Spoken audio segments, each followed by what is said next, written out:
Imagine turning a small pot of jollof rice into a daily income that can feed you, pay your bills, and even grow into a big business, all with less than 100,000 naira in your pocket. Sounds impossible? Well, stay with me because in this video, I'm breaking it down step by step so you can actually start a mobile food vendor business in Nigeria without stressing your account balance.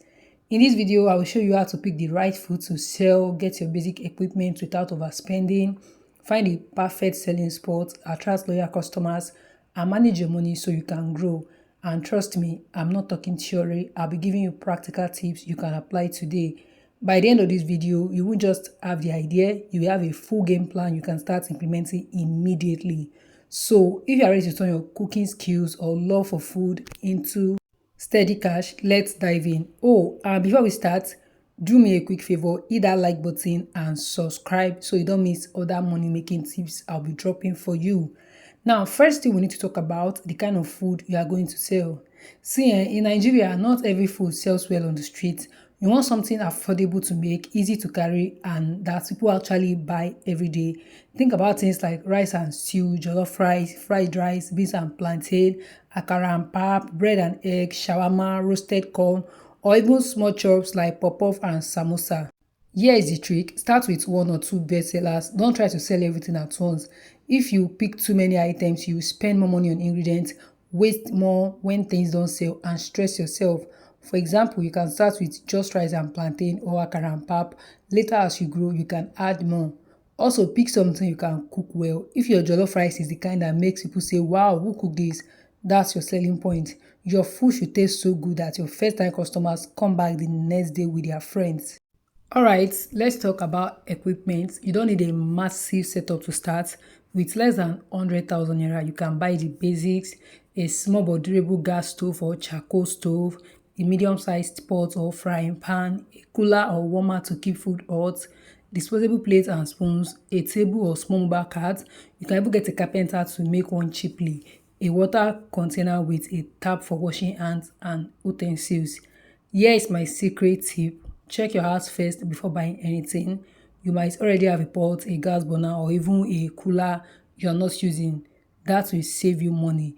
If you want to look more professional, you can also get a small banner or signboard with your business name. Something simple like Mama T's Kitchen on Wheels can make you stand out. Location, location, location. This is where many people get it wrong. You can have the tastiest food in Lagos, but if you're in the wrong spot, nobody will buy. You need to position yourself where hungry people pass by all the time. Think about bus stops, motor parks, outside schools, near offices, construction sites, or even outside busy markets. But here is the thing. If you are setting up in an area where other food vendors are, don't be afraid. Just make sure your food stand out, your price is fair, and your service is friendly. Nigerians love good service. Another tip is to be mobile for real. Don't just sit in one place every day.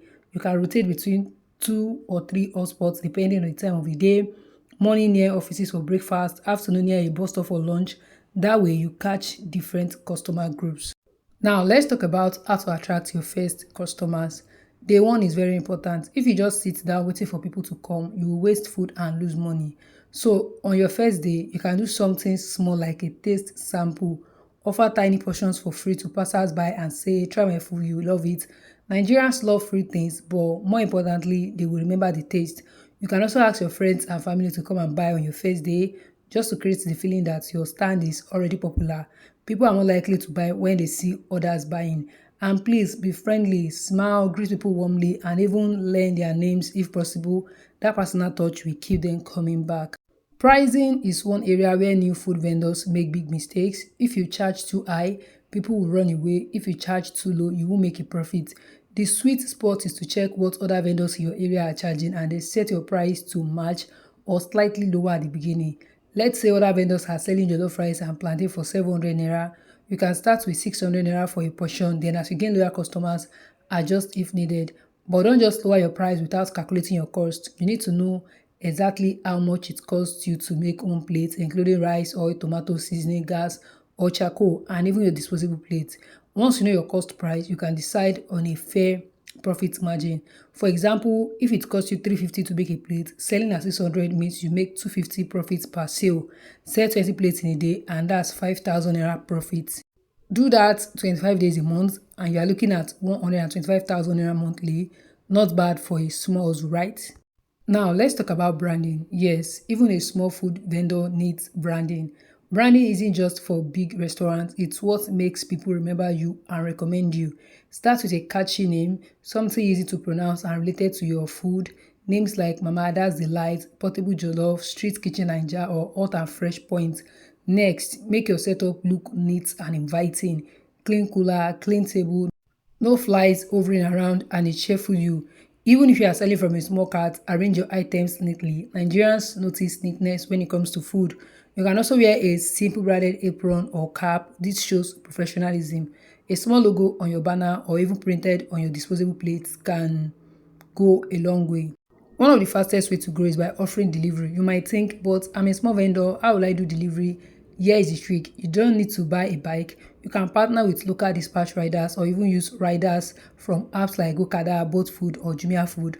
Also, you can offer your own personal delivery for close by customers. For example, if you are selling near offices, you can take orders by phone or WhatsApp and deliver during lunch breaks.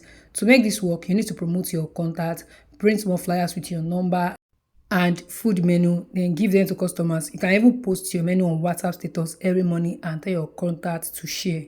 Now, let's talk about marketing your mobile food business. And don't worry, you don't need millions for this. Word of mouth is your best friend. Every customer you serve is a potential marketer for you. So make sure their first experience is amazing. You can also use social media. Open a simple Instagram page and post clear pictures of your food every day. Use hashtags like hashtag Naija food, hashtag jollof rice, hashtag Lagos food, hashtag street food Naija. TikTok is another good mine. People love watching cooking videos. Even just recording yourself dishing out steaming hot rice can attract followers. And trust me, followers can turn into paying customers.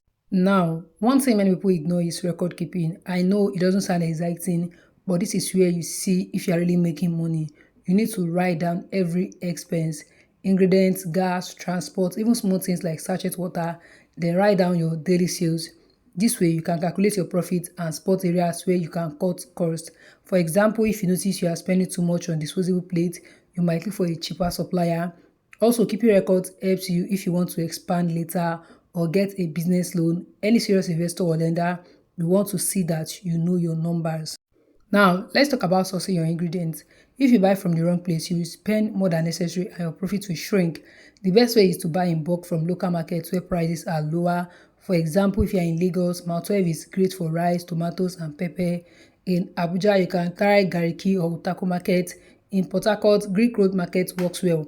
When you buy in bulk, make sure you store properly so things don't spoil. Rice can stay long if kept dry. Tomatoes and pepper should be brought in smaller quantities to avoid waste unless you can preserve them by blending and cooking into stew base ahead of time. Also, don't be shy to bargain. Nigerian market sellers expect you to price their goods. If they say 3,000 naira for a basket of tomatoes, start your pricing lower. Every naira you save goes straight into your pocket. One smart trick I learned from a successful akara seller is to buy ingredients early in the morning when market prices are cheaper. By afternoon, prices often go up, especially if there is a shortage. Also, be friendly with your suppliers. If you build a relationship with a tomato seller or rice seller, they can give you discounts or even supply you on credit when you are short on cash. Just make sure you pay back on time so they trust you. Another tip is to buy certain items wholesale like seasoning cubes, cooking oil, and disposable plates. These don't spoil quickly, so you can buy a month supply and save on transport cost. Now, let's talk about menu upgrades. Once your business starts moving, you can add side dishes or drinks to increase your profit per customer. For example, if you sell rice and stew, you can add fried plantain or moi moi as an extra for 200 naira. That way, instead of selling one plate for 600 naira, you sell a plate for 800 naira without too much extra cost. You can also add chill drinks like Coke, Fanta, Zobo, or bottled water. People hate eating dry food, so they will likely buy a drink with their meal. But here is the catch, don't overload your menu with too many items at once. Add slowly so you can manage quality and avoid wastage. And timing is everything in this business. You need to know when your customers are most hungry. For breakfast sellers, your rush hour will be 6:30 a.m. to 9 a.m. For lunch, it's 12 noon to 2 p.m. For dinner, it's usually 6 p.m. to 8 p.m. If you start selling at the wrong time, you will miss the crowd. For example, an akara and pap seller starting at 8:30 a.m. has already missed many customers rushing to work. You can even adjust your schedule based on your location. If you are near a school, you might get more sales after school hours when students are going home. Also, customer service is your secret weapon. Nigerians remember how you treat them, especially when it comes to food. If you serve them with a frown or ignore customers, they will take their money somewhere else. Simple things like greeting customers warmly, thanking them after each purchase, and even remembering their usual order can make you stand out. If you know a customer likes extra stew, just give it to them without asking. They will feel special and loyal to you. Also, if a customer complains about food, don't argue, apologize, fix it if you can, and move on. A small act of kindness can turn an angry customer into your biggest promoter. And one thing you must be careful about is hygiene. People will judge your food based on how clean you look and how clean your setup is. Always wash your hands regularly, keep your nails short, and wear a clean apron. Cover your food to protect it from dust and flies. Use clean water for cooking and washing. And don't reuse disposable plates. It's unhygienic and customers will notice. If people see you are neat, they will trust your food more and recommend you to friends. Now, let's talk about competition. Don't be afraid of other vendors. In fact, you can learn from them. Watch how they attract customers, what prices they use, and which food sells fastest. If a competitor is always busy, there is a reason. Maybe their stews taste great, maybe they are faster in serving, or maybe they give bigger portions. Instead of copying exactly, use the ideas to improve your own business. You can also collaborate. For example, if they sell rice and you sell drinks, you can refer customers to each other. Marketing doesn't have to cost money. One easy method is to create a daily food call out. For example, every morning post on your WhatsApp status, fresh jollof rice ready, order now for lunch, delivery available. You can also tell satisfied customers to share your number with their friends. Give them a small discount or free drink the next time they bring a new customer. This kind of referral marketing works fast in Nigeria because people trust recommendations from friends more than adverts. One way to make extra money is to take small event orders. You don't need to wait until you have a big restaurant. If someone in your area is having a birthday, office meeting, or naming ceremony, you can cook for them. Start with small events of 20 to 50 people. Once you deliver and they enjoy it, they will spread the word. This is how some small food vendors end up running big catering services. Also, delivery packaging matters. If your food leaks or spills during delivery, you will lose customers. Invest in strong takeaway packs and ensure drinks are well sealed. For soup or stew, use containers with tight lids. For rice, use foil packs or good disposable plates. If you make the presentation nice, customers will even post it online and give you free publicity. And don't ignore feedback. If customers keep telling you the rice is too salty or the meat is too small, don't get defensive, adjust and improve. Sometimes feedback can give you ideas for new products. For example, if people keep asking if you sell plantain, it means there is demand, so add it. Now, how do you handle slow sales days? Every business has them. On days when sales are low, you can move to another busy spot or reduce the quantity you cook. You can also run small promos like buy two plates, get one free drink to encourage sales. And keep an eye on your finances, don't eat your profit. Many small vendors make money but spend it as fast as they earn it. Have a daily target. For example, if you make 5,000 naira profit in a day, save at least 2,000 naira. Over time, these savings will help you buy better equipment, move to a better location, or even open a small shop. Once your business is stable, think about hiring help. This could be someone to help serve food during rush hours or to handle delivery, but hire carefully. The wrong person can spoil your business reputation. Another way to grow is to add mobile vending at events. So vendors move with coolers and set up at concerts, football matches or festivals. This can bring big sales in a short time.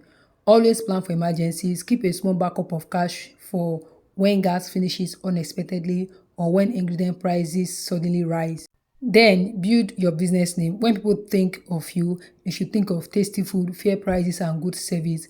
Consistency is what will make that happen. And be ready for expansion. When your savings grow, you can invest in a bigger cart, more menu items, or even open a small food shop. Now, here is the big truth. Starting small is not a disadvantage. Many of the biggest restaurants today started with just one pot and a few plates. What matters is consistency, quality, and customer service. So there you have it, a full practical game plan for starting your mobile food vendor business in Nigeria with less than 100,000 naira. We've covered everything from choosing your food, getting equipment, finding locations, attracting customers, managing money, and growing your business. If you start today and stay consistent, in a few months, you could be making steady income, building a loyal customer base, and maybe even running your own food empire. Now it's your turn. What food will you start selling if you began tomorrow? Drop your answer in the comments so we can share ideas. And if you found this video helpful, please like, subscribe, and turn on the notification bell so you don't miss the next one. I'll be sharing more real life hustles you can start in Nigeria without breaking the bank. Until next time, keep hustling smart, and I'll see you in the next video.